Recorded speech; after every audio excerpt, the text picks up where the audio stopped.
Welcome back to Alpha Recap, your aftermarket digest from stockalpha.ai. We're breaking down today's biggest moves, narratives that drove the tape, and what to watch next. As always, if you have questions, you can reach us at stockalpha.ai. Great to be here. Markets closed with a clear split today. Macro and narrative risk on one side, idiosyncratic corporate stories on the other. There was a lot to unpack. Totally. What really stands out here is how the big picture debate about bonds and inflation collided with stock-specific drama. Snap, Meta, Cummins, and even some tiny energy names all made headlines. Right. Let's start with Snap. The headlines were pretty dramatic. The company is trading near what felt like an all-time low in market value, and that sparked renewed chatter about M&A and activism. And that stat that everyone kept circling back to. Snap's market cap is roughly $7.5 billion. It's down about 50% over the last year. And it's down about 95% from its 2021 peak. Yeah, and the fundamentals are not nothing. Trailing 12-month revenue was about $6 billion, and trailing 12-month free cash flow was roughly $437 million. Those numbers are what people point to when suggesting someone could step in and buy the platform. I mean, when you step back and look at this, a major social platform with hundreds of millions of users trading at a sub-$8 billion market cap creates optionality. Activists and acquirers read that differently than everyday shareholders do. Exactly. Analysts noted that implies a free cash flow yield on the order of about 6%, which gets people thinking. Is the discount just a multiple story, or is it signaling deeper ad market and execution worries? Hold on, say that again. Free cash flow yield around 6%? Yeah, roughly. It's the kind of number that can fuel M&A speculation, especially when you combine the user base and optionality around augmented reality hardware roadmaps. Honestly, I was a bit surprised by how loud the takeover chatter got. But there are skeptics, too, who point to ad market pressure and execution risk on hardware projects. So there's a real split: valuation-driven narratives versus operational reality. Both are logical. They just lead to very different conclusions about where the stock could go next. Switching gears, the macro conversation today felt almost existential for some investors. Morgan Stanley's U.S. equity strategist framed a big picture view that caught a lot of attention. The idea of a potential lost decade for bonds. Right, and the key takeaway was that over a multi-decade horizon, bonds could underperform in real terms if inflation stays higher than expected, which argues, in their view, for higher allocations to high-quality equities to preserve purchasing power. That's a heavy framing.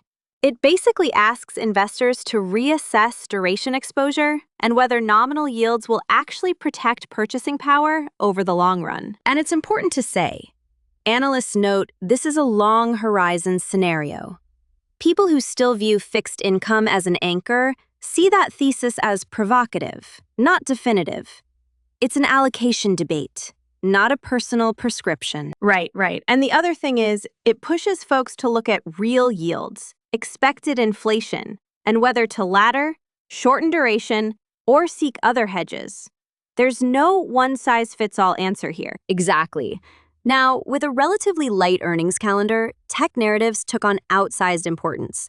Meta had a main character moment where all attention funneled into one name, and the sector reacted. That always makes me nervous.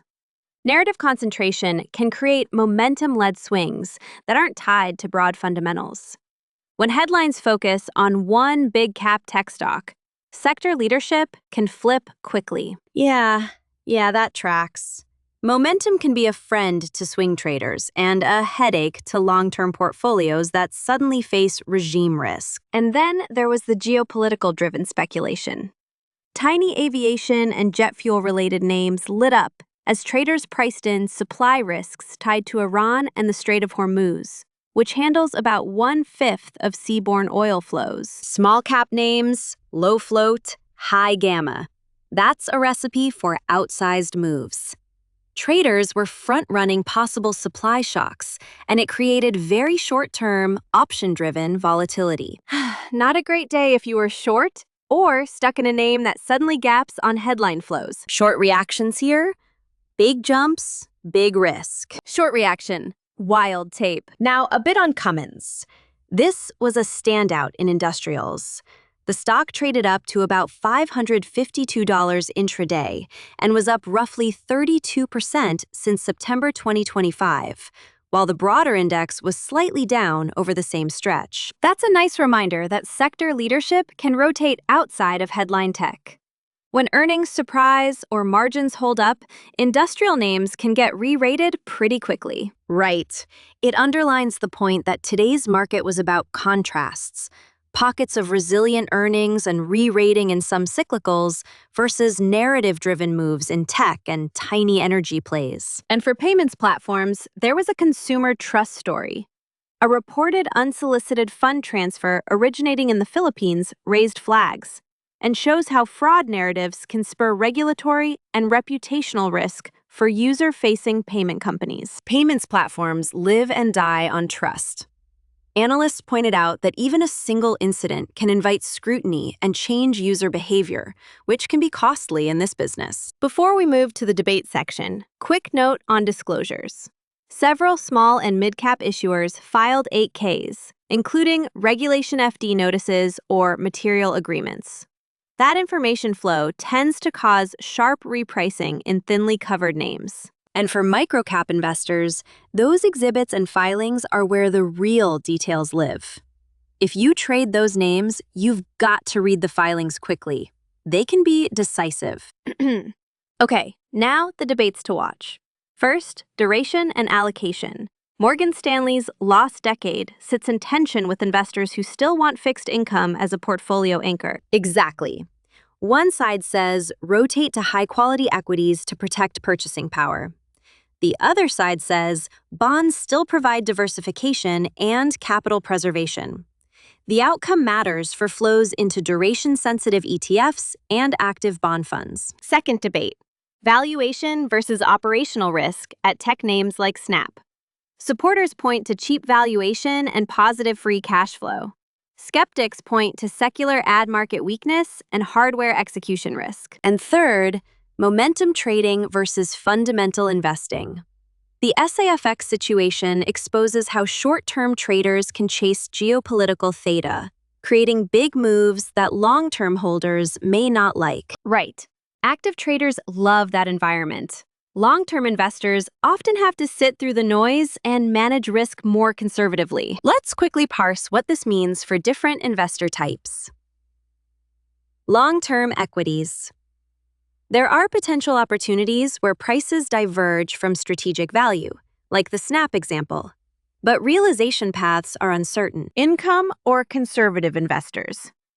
The idea of a lost decade for bonds is a red flag to think about duration exposure, laddering, and real return hedges. But analysts advise against wholesale moves without individual context. Active traders and quant funds. Narrative-driven moves around Meta or SAFX create alpha potential, but require strict risk controls, position sizing, stop rules, and options-aware hedging given gamma risk. Event-driven managers and activists will be watching Snap for board activity, insider moves, or any confirmed strategic reviews. Those are the catalysts that can change the valuation equation fast. Small cap and micro cap investors. 8. K-driven information flow increases the chance of sharp repricing. The exhibits often hold the truth, so read them quickly if you trade those names. Okay, quick tactical watchlist items. Track catalysts for Snap, any activist filings, M&A rumors, or strategic reviews. Also keep an eye on real yields and inflation expectations, because that shapes the bond versus equity debate. Also, monitor liquidity and float on speculative names. SAFX-type moves show low float plus geopolitical shock equals outsized intraday volatility. Risk managers should account for potential short squeezes and gamma exposure. And one more. With a light calendar, narrative concentration around Meta or other big names can shift flows rapidly. Momentum can create both opportunity and downside risk. Quick reactions. Watch catalysts, mind liquidity, read the filings. Final quick takeaway bullets for listeners. 1. Today's tape was a tale of two markets: structural macro debate and headline-driven stock moves. 2. Snap's valuation gap has reignited M&A and activist speculation, but execution risk remains a real caveat. 3. The Morgan Stanley bond thesis reframed portfolio conversations about duration and inflation over a multi-decade horizon. And 4. Small-cap energy and microcaps are prone to sharp, narrative-driven volatility when geopolitical stories heat up. Important reminder: this is informational only. We're not giving personalized investment advice, and we're not recommending buying, selling, or holding any security. Analysts note facts and potential scenarios. Individual investors should consult their own advisors. All right, that wraps it up. If you have questions about anything we covered today, head to stockalpha.ai, where you can ask us directly and we'll answer live. For more market analysis and insights, visit stockalpha.ai. Thanks for listening. See you next market close, and don't forget, read the filings and watch the catalysts.